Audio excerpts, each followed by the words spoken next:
Hello there. Welcome back to Selene Apoptosis. I still don't know how to freaking pronounce it. Just get the fuck out of here. Make it disappear. What did you tell them? I told them you'd stop eating, sleeping, and loving anything other than work, so they'll get those files all nice and shiny. I'm gonna freaking boost the sound because fuck you. Makes sense. Hopefully. Pretty accurate, huh? Maybe. It doesn't sound like you're talking through a freaking tin can. Yeah. I just picked up my phone again. Okay. Hope shrugged. Okay. Sure. Oh yeah, she's talking to the phone. I mean, it was you who asked me to answer the calls in the first place. Fair. Like, what other options do you have there? Yes, I know. When I just started working for them, it was important to let them see I'm always in touch. Now that I've passed the prohibitionary period, there's no point in pulling this on you any longer. Thank you for covering for me. No problem. Oh, If you're getting a call and I'm not too lazy to go pick it up, I can watch your back. well played. No, you really shouldn't.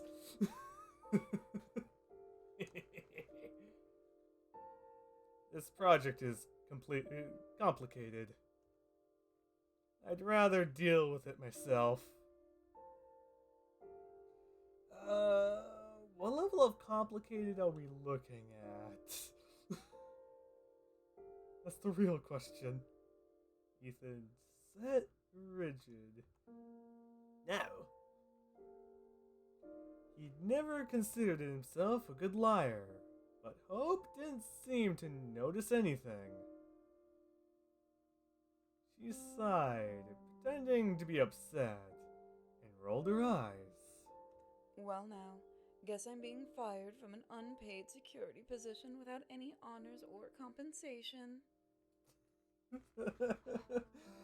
I see the game you're pulling at. Well played. You deserve a cookie. Capitalism sucks.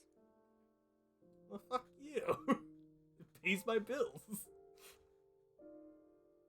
Ethan leaned over and touched her strand of blonde hair behind her ear and looked into her eyes. His hand resembled on Hope's cheek, as it remained.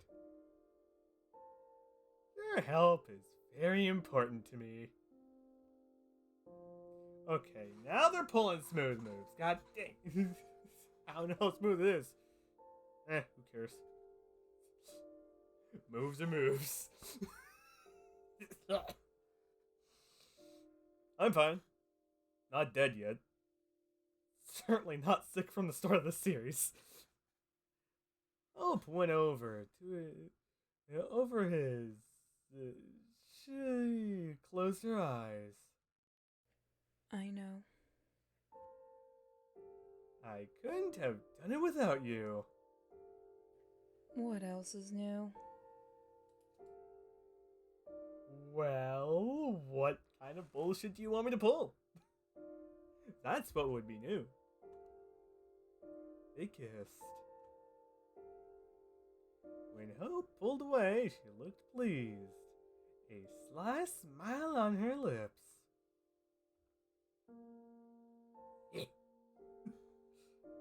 Are we still going to the store? I'm not sure.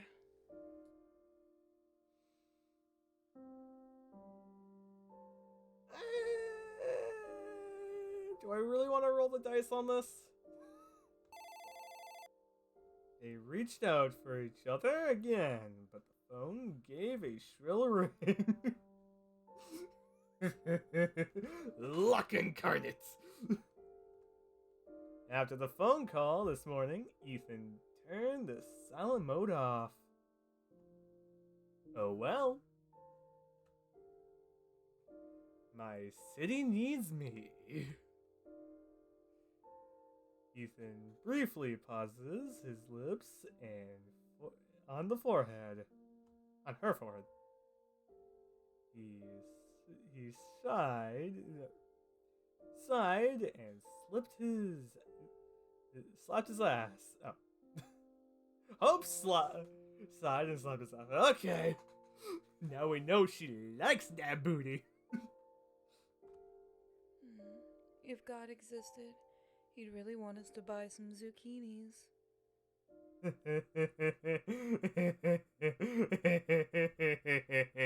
I'm not going any further on that.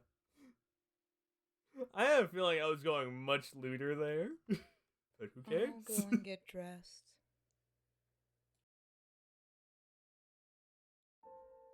Maybe. The call was from the agency. They needed more details on dates. Ethan went out into the hallway and tried to make it sound as plausible as he could.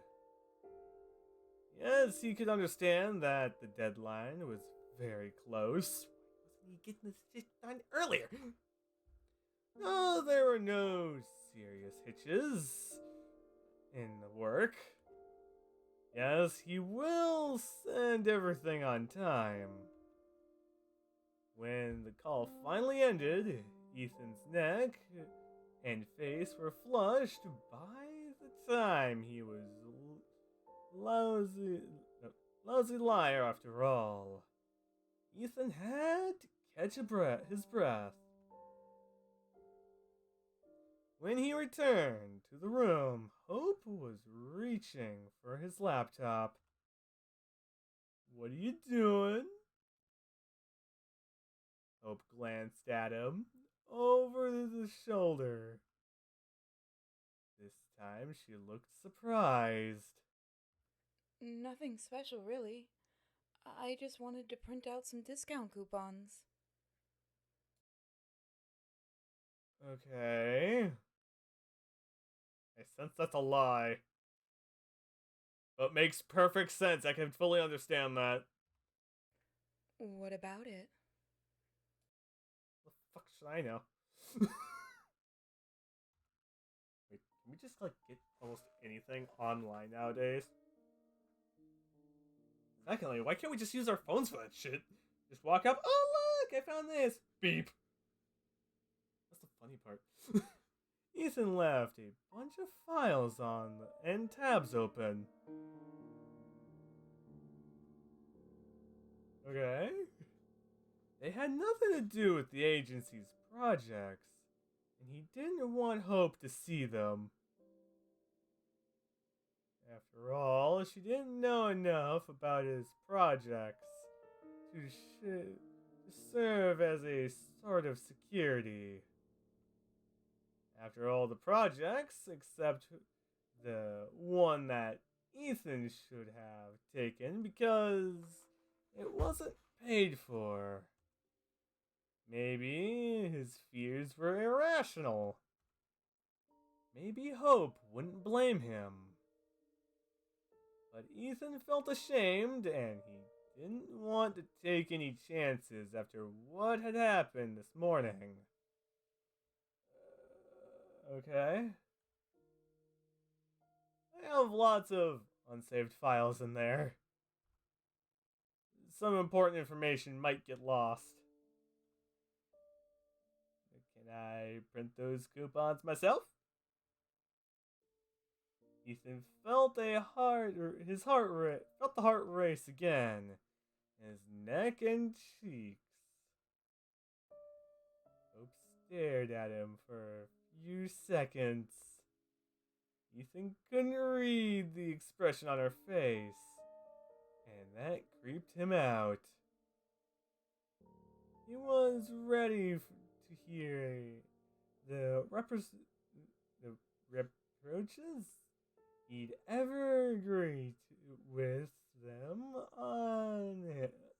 in his mind, but Hopes simply walked away. Sure. I'll send them to your mail. I have a bad feeling about this.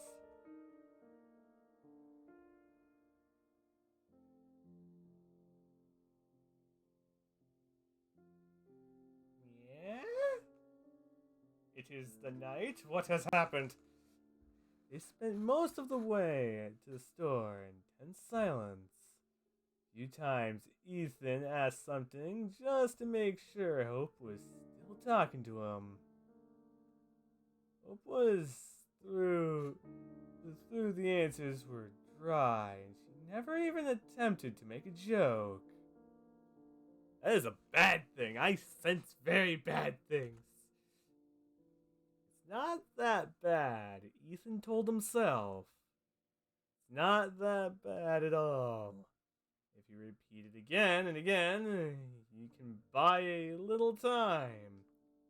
But in the end, the anxiety will prevail. It always does.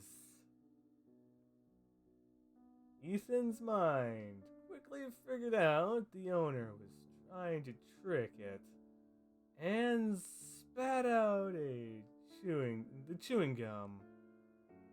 At that moment, Ethan got caught, and avalanche of thoughts he didn't want to deal with, and couldn't in his current state. Something had to be done, to be said, but what? Maybe he should actually do something after all. Ethan imagined touching Hope's fingers, and he immediately saw her pulling the hand back, her eyes glistening how she opens her mouth to ask the question Ethan had no answer to. They'd have to talk one way or another. Ethan didn't know where to start without burying himself even deeper. He had been thinking about the whole way, but never came up with anything. Well, shit. The huge supermarket on the next block, a place that had long dubbed the store, was bustling with life, despite the rather late hour. As soon as they entered the large glass doors, tension began to come off on its own.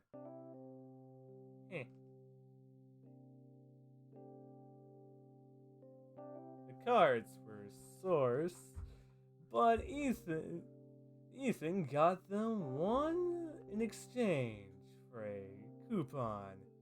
Hope gave him a thumbs up with not bad at all expression on her face. Yeah. Hope enthusiastically presented a huge, colorful utility luxurious mug, and Ethan immediately agreed they had to buy it. They tried to find a pair for the mug, but the boarding supermarket said the employee said it was the last one. For now. They were a little disappointed, but, well, at least that was something. It's a hell of a lot better than nothing. Looking for the mug was the thing that finally did the trick. Yes! No one can get mad at that. Now they were huddling together, looking for their favorite treats. Andy argued about which breakfast cereal was the best. Funny enough, I got cereal in this cabinet right. Not cabinet. Fucking drawer right next to me. Don't ask me. People are weird. Don't judge me. There's milk somewhere upstairs. Hopefully in the fridge. That's how it was until they reached the meat department. I'll go pick something out before it's cleared. Oh, cleared. Hope nodded absently. Okay, this is like the best time to make really funny jokes to catch her off guard. She was stuck out one of the big refrigerators in the middle of the hall. Okay, I'll be waiting for you here. Perfect. And from there, I think it's the best time to come to the end of the episode. So I hope all of you have a great, wonderful time and a great day too. So, see you guys next time.